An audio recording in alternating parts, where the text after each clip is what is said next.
Selamat pagi, salam sahabat. Hari ini Rabu 10 Juni tahun 2026. Mari bersama kita merenungkan firman Tuhan dari 1 Korintus 15 ayat 12 sampai 34. 1 Korintus pasal 15 ayat 12 sampai 34. Demikianlah firman Tuhan. Jadi, bila mana kami beritakan bahwa Kristus dibangkitkan dari antara orang mati, bagaimana mungkin ada di antara kamu yang mengatakan bahwa tidak ada kebangkitan orang mati? Kalau tidak ada kebangkitan orang mati, maka Kristus juga tidak dibangkitkan. Tetapi andai kata Kristus tidak dibangkitkan, maka sia-sialah pemberitaan kami dan sia-sialah juga kepercayaan kamu. Lebih daripada itu, kami ternyata berdusta terhadap Allah, karena tentang Dia kami katakan bahwa Ia telah membangkitkan Kristus padahal Ia tidak membangkitkannya. Kalau andai kata benar bahwa orang mati tidak dibangkitkan. Sebab jika benar orang mati tidak dibangkitkan, maka Kristus juga tidak dibangkitkan. Dan jika Kristus tidak dibangkitkan, maka sia-sialah kepercayaan kamu dan kamu masih hidup dalam dosamu. Demikianlah binasa juga orang-orang yang mati dalam Kristus. Jikalau kita hanya dalam hidup ini saja menaruh pengharapan pada Kristus, maka kita adalah orang-orang yang paling malang dari segala manusia. Tetapi yang benar ialah bahwa Kristus telah dibangkitkan dari antara orang mati, sebagai yang sulung dari orang-orang yang telah meninggal. Sebab sama seperti maut datang karena satu orang manusia, demikian juga kebangkitan orang mati datang karena satu orang manusia. Karena sama seperti semua orang mati dalam persekutuan dengan Adam, demikian pula semua orang akan dihidupkan kembali dalam persekutuan dengan Kristus. Tetapi tiap-tiap orang menurut urutannya, Kristus sebagai buah sulung, sesudah itu mereka yang menjadi miliknya pada waktu kedatangannya.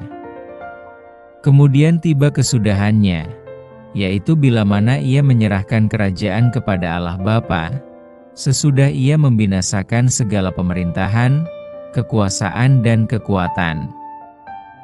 Karena Ia harus memegang pemerintahan sebagai Raja sampai Allah meletakkan semua musuhnya di bawah kakinya. Musuh yang terakhir, yang dibinasakan ialah maut.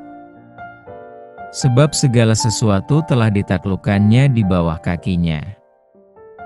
Tetapi kalau dikatakan bahwa segala sesuatu telah ditaklukkan, maka teranglah bahwa Ia sendiri yang telah menaklukkan segala sesuatu di bawah kaki Kristus itu tidak termasuk di dalamnya.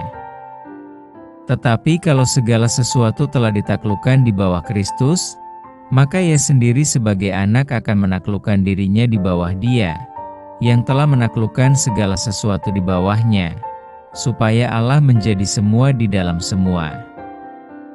Jika tidak demikian, apakah faedahnya perbuatan orang-orang yang dibaptis bagi orang mati?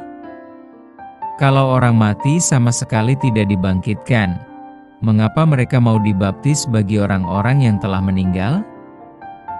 Dan kami juga mengapakah kami setiap saat membawa diri kami ke dalam bahaya? Saudara-saudara, tiap-tiap hari aku berhadapan dengan maut. Demi kebanggaanku akan kamu dalam Kristus Yesus, Tuhan kita, aku katakan bahwa hal ini benar. Kalau hanya berdasarkan pertimbangan-pertimbangan manusia saja aku telah berjuang melawan binatang buas di Efesus, apakah gunanya hal itu bagiku? Jika orang mati tidak dibangkitkan, maka marilah kita makan dan minum, sebab besok kita mati. Janganlah kamu sesat, pergaulan yang buruk merusakkan kebiasaan yang baik. Sadarlah kembali sebaik-baiknya dan jangan berbuat dosa lagi. Ada di antara kamu yang tidak mengenal Allah.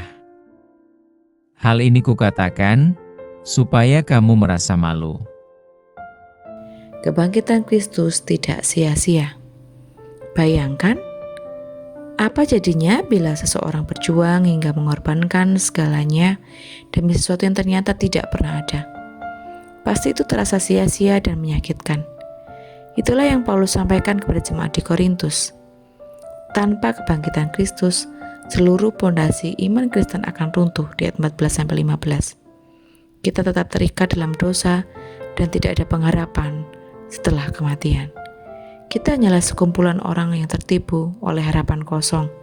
Ayat 16-19. Karena itu, Paulus dengan tegas menanggapi ajaran sesat yang menyebar di tengah jemaat titik 12.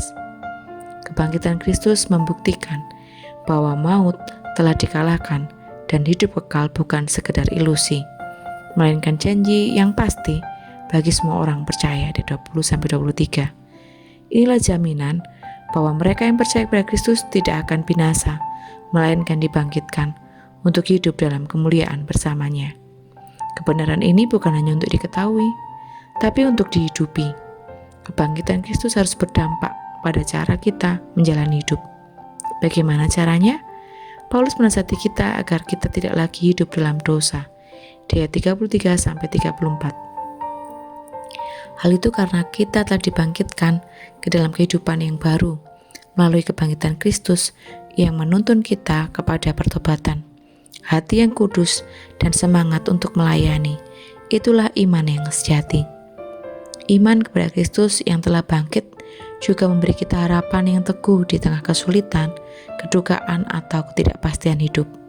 Kita tahu bahwa akhir dari segala sesuatu bukanlah kesia-siaan atau kematian, melainkan hidup kekal bersama Allah. Hidup kita di dunia ini memang tidak selalu mudah, namun berpeganglah pada kebenaran bahwa iman kita kepada Kristus yang bangkit bukanlah keyakinan yang sia-sia. Kebangkitan Kristus memberi kita penghiburan atas masa lalu, kekuatan untuk bertahan hari ini, dan keberanian untuk menghadapi hari esok. Tetaplah percaya dan setia.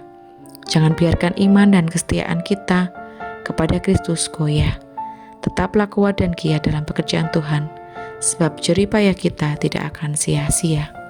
Mari bersama kita berdoa. Selamat pagi ya Bapa, kami ucap syukur Engkau terus mengingatkan kami, supaya kami boleh mengimani kebangkitan-Mu. Mampukan kami ya Tuhan, untuk tetap mempunyai iman yang teguh kepadamu, bahwa Engkau Allah yang telah menyelamatkan kehidupan kami. Mampukan kami untuk terus memegang kebenaran dan iman kami terus hanya kepadamu. Apapun yang akan kami alami Tuhan, baik suka duka, baik ketika kaya maupun miskin, sakit maupun sehat, mampukan kami bertahan dan berani untuk boleh menghadapi hari esok, karena Engkau adalah Allah yang selalu ada di hari kemarin, saat ini, bahkan di masa depan. Kami rindu Tuhan, Engkau terus mampukan kami untuk kuat dan giat dalam pekerjaan-Mu. Kami yakin Bapa bahwa pekerjaan kami lakukan tidak akan sia-sia, karena Engkau bersama dengan kami. Di dalam nama Tuhan Yesus kami berdoa bersyukur. Haleluya. Amin. Selamat beraktivitas, selamat beria-ria di dalam Tuhan. Tuhan Yesus memberkati.